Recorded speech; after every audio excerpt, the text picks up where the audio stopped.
An ancient Roman prison in Corinth, 1,600 years ago. What was it really like to be a prisoner in ancient Rome?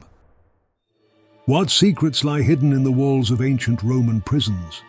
Recently, archaeologists made a spine-chilling discovery: walls covered with desperate messages, curses, and cries for vengeance. But who were the people behind these inscriptions? What torment did they endure? And what did they hope to achieve by carving these ominous words into the stone? Stay with us as we unravel the story of these lost voices and uncover the dark realities of life behind bars in ancient Rome. Imagine being trapped in a Roman prison, a cold, dark, and unforgiving place where hope was scarce and the future uncertain. These were not just cells, but tombs for the living, where prisoners were often left forgotten, sentenced to a slow and miserable fate.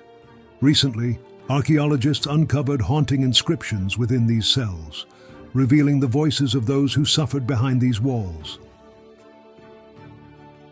These inscriptions, etched into the walls by desperate hands, are more than just scratches in stone. They are a testament to the human spirit's need to be heard, even in the face of despair. Written in Latin, these messages are filled with curses, dark wishes for retribution, and cries for mercy.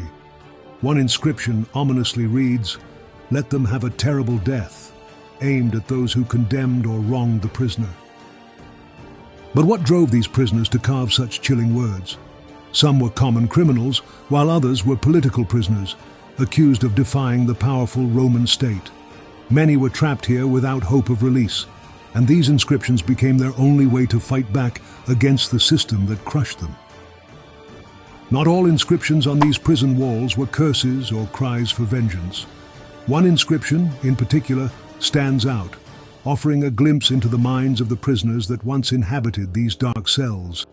It reads, "Fortune smiles upon the beautiful girls who love unmarried men." This playful message seems out of place among the grim and desperate pleas. But who were the people behind these words? Were these beautiful girls connected to the prisoner's fate?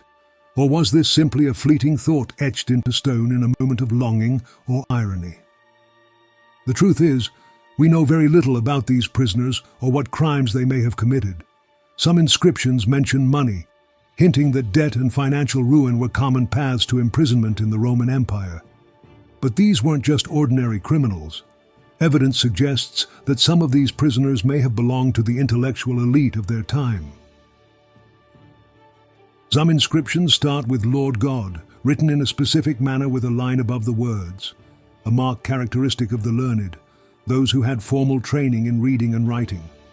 This detail suggests that at least some prisoners were educated individuals, possibly intellectuals, who found themselves on the wrong side of Roman law. These walls were not just silent witnesses to crime and punishment. They were also a place where the learned, the desperate, and the downtrodden left their marks.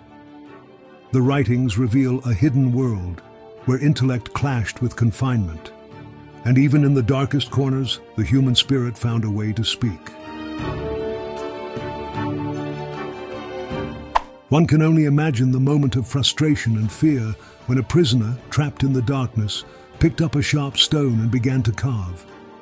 Each letter was a defiant act, a way to curse their captors, curse their fate, or simply to be remembered.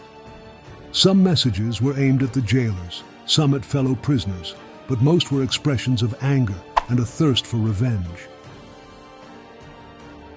These grim messages also offer us a rare glimpse into the mindset of those imprisoned. They reveal a world of betrayal, hopelessness, and a constant battle against the overwhelming sense of doom.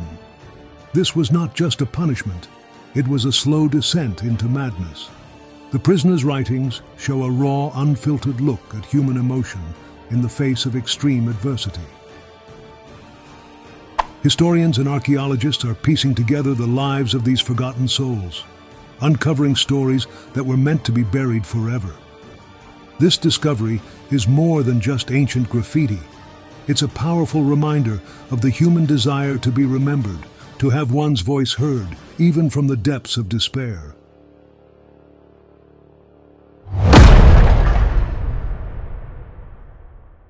How can I describe a crucifixion? It is impossible to find words for such horror, wrote Cicero, who nonetheless managed to find a fitting vocabulary. It is an extremely cruel and disgusting punishment.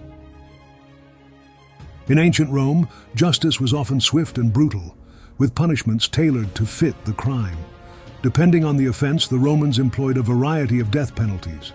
Beheading was reserved for Roman citizens as a relatively merciful end, while burning alive, being thrown to wild beasts, or forced labor in the mines awaited those deemed enemies of the state or guilty of heinous crimes.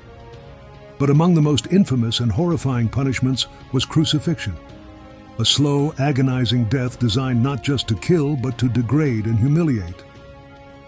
Crucifixion was reserved for the lowest of the low, slaves, rebels, and criminals considered the most vile.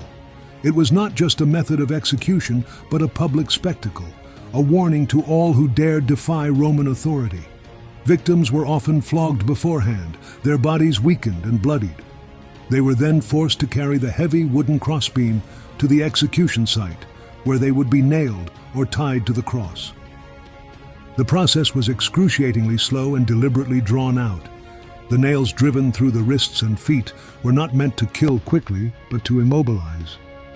As the body hung, gravity pulled relentlessly, making it increasingly difficult to breathe. Death came slowly, through a combination of blood loss, shock, dehydration, and asphyxiation.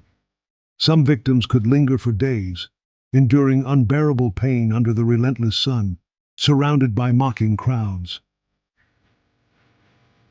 Crucifixion was not just about execution, it was about erasing a person's dignity entirely. Victims were stripped of their clothing, their bodies exposed and vulnerable, left to die in full view of onlookers. This method of execution was the ultimate symbol of Roman power, a reminder that defiance against the empire came at the highest price. These punishments, including crucifixion, were ever-present threats that loomed over the prisoners, whose desperate messages we find etched into these walls. Each inscription may have been a defiant act, a final statement from those who knew their fate was sealed. The Romans ruled with an iron fist, and their prisons were places not just of confinement, but of ultimate suffering. May the suffering's fortune triumph in this lawless place. Lord, show no mercy to the one who threw us in here, a prisoner carved into this floor stone. The prisoners of Rome may have been silenced in life, but their words endure. They remind us that, even in the darkest places, there is a need to be seen, to be heard, and to fight back against a world that has forgotten you. If you're fascinated by these chilling discoveries and want to learn more about the hidden stories of ancient Rome, don't forget to like, comment, and subscribe.